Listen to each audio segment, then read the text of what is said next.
Assalamualaikum, hai.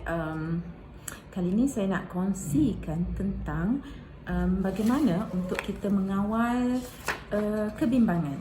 Ingat tak dalam perkongsian saya sebelum ni, saya kongsi tentang kebimbangan kan, ataupun anxiety. Ada saya sebut anxiety continuum. Anxiety tu ada mild, ada moderate dan juga ada severe.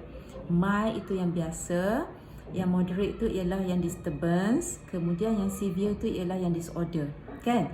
Jadi saya juga ada sebut kalau kita tak control yang biasa tadi tu, yang mild, dia akan pergi pada disturbance, dia akan pergi pada yang moderate tu. Bila dah berada di tahap moderate, kalau kita tak control juga, kita ada self control, saya ada sebut kan? Saya ada sebut sebelum ni, kita ada self control. Kalau kita tak control juga di peringkat yang peringkat moderate tu, dia akan masuk kepada tahap yang severe, iaitu disorder. Okey, itu yang lepas. Jadi kali ini saya nak kongsikan cara bagaimana untuk kita, ataupun strategi bagaimana untuk kita mengawal anxiety, mengawal kebimbangan. Okey, sebenarnya untuk mengawal kebimbangan ni, saya suka nak bercakap tentang coping skill lah. Coping skill tu ialah daya kita bertindak, daya tindak kita, daya tindak kita. Bagaimana kita nak bertindak untuk berdepan, untuk mengatasi, untuk mengawal. Tapi kali ini saya cuma akan sebut, akan sentuh, akan share tentang strategi mengawal kebimbangan secara umum je. Kalau disebut daya tindak tadi ni, coping skill tu, saya akan pergi kepada 4 perkara.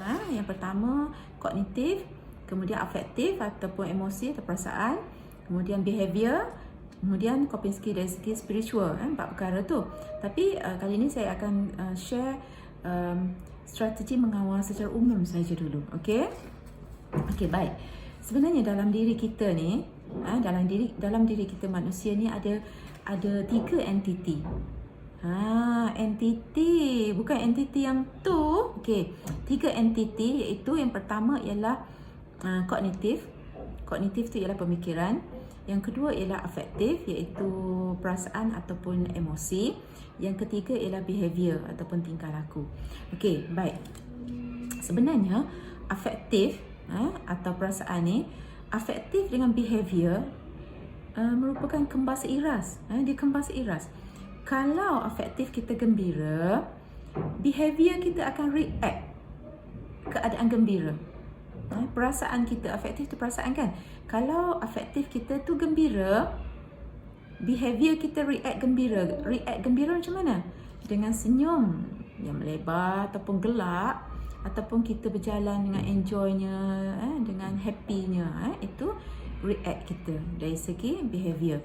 Jadi afektif dengan behavior ni perlu sustain lah, perlu sustainable, perlu mampan. Okey. Jadi untuk sustain afektif dengan behavior, perlu di sini. Switchnya di sini. Iaitu kognitif, pemikiran. Okey. Kalau di pemikiran kita tu ada skrip-skrip yang negatif, tentulah perasaan kita pun negatif dan behavior kita pun negatif. Tapi kalau skrip yang terhasil di pemikiran itu skrip yang sentiasa positif, skrip yang sentiasa rasional, afektif kita rasional lah. Contoh gembira tadi tu, tingkah laku pun kita react dengan tingkah laku yang positif dan rasional. Okey, baik. Bagaimana nak kawal ni? Strategi apakah strategi nak kawal anxiety ni? Ini secara umum, saya kata tadi. Okey, baik. Kita nak kawal anxiety ni secara umum, mudahnya ialah yang pertama kita dapatkan support system. Nak dapatkan support system ataupun kita cari providing support. Dapatkan support system ataupun cari providing support. Support yang perlu kita cari ialah yang pertama dari keluarga ataupun rakan, social support lah.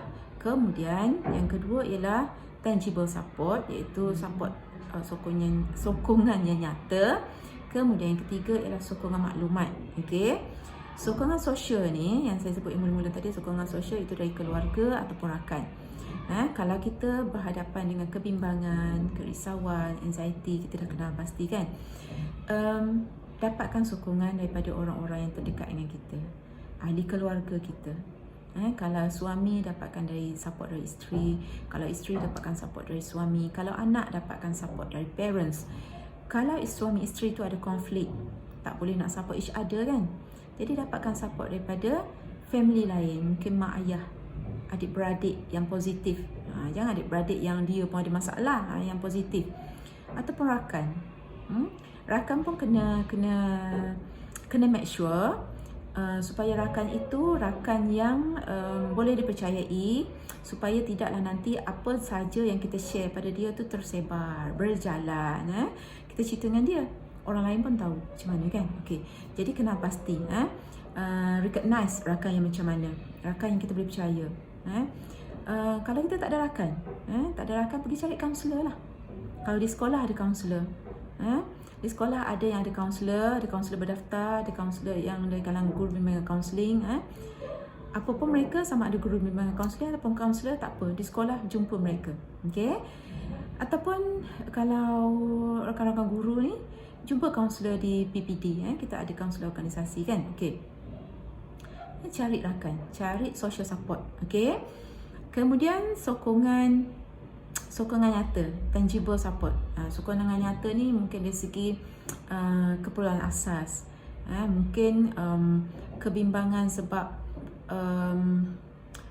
sumber keuangan yang tidak mencukupi, bukan tidak mencukupi, keadaan ekonomi keluarga yang sangat menghimpit,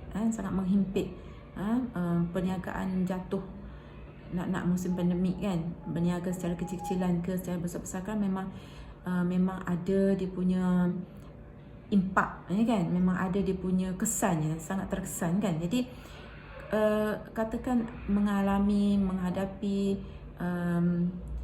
ujian, cubaan juga yang mewujudkan kebimbangan, yang menimbulkan kebimbangan dari segi ekonomi tu, carilah tangible support yang tadi, sokongan nyata. Mungkin seperti dapatkan bantuan.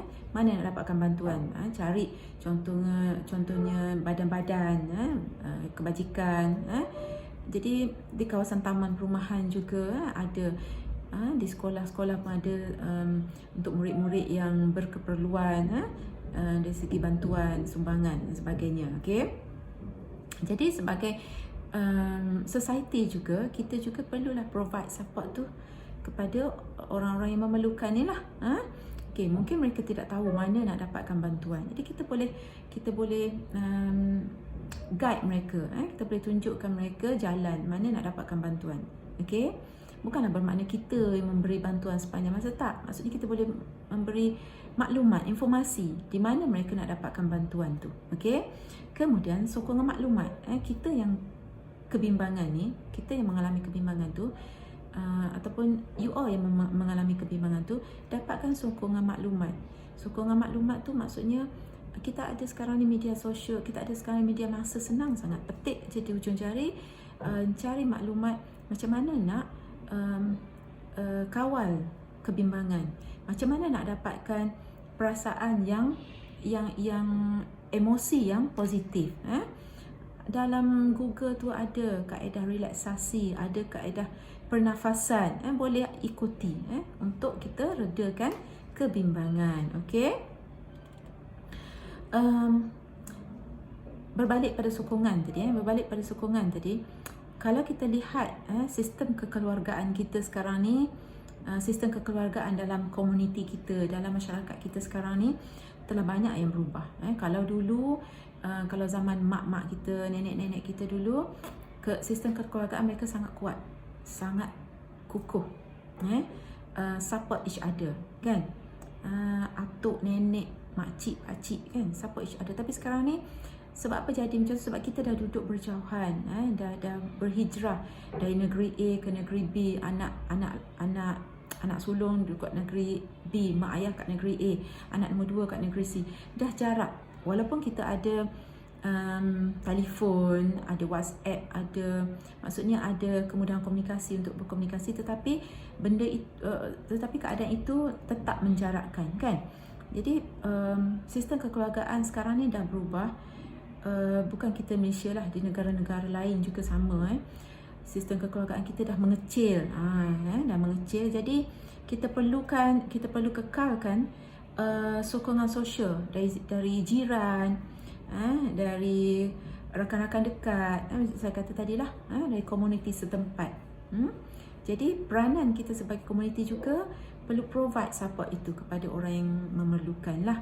Okay? Sebab kadang orang-orang yang memerlukan ni dia buntu, dia tak tahu mana nak cari. Nak kalau family dia tu family yang kecil, hanya ada dia, suami dengan anak je contoh, ataupun hanya ada dia dengan suami pula jauh bekerja, outstation kan. Jadi dia tak tahu nak cari, nak dapatkan support di mana. Mungkin dia pun tak ada rakan sangat. Jadi kita sebagai komuniti yang sekitar ni, kita provide support itu. Okay, itu adalah strategi untuk kita mengawal kebimbangan secara umum.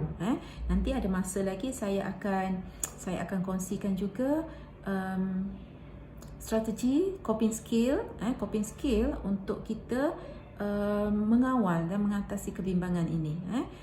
Bagaimana kita nak tingkatkan coping skill dari segi 4 perkara tadi yang saya sebut mula-mula, iaitu kognitif, afektif, behavior dan juga spiritual. Okey, yang itu nanti saya akan cari masa lain untuk saya kongsikan. Jadi untuk kali ini saya harap ianya sangat membantu, ianya berinformatif, bermanfaatlah untuk yang mendengar. Okey, jadi sekian, terima kasih. Assalamualaikum.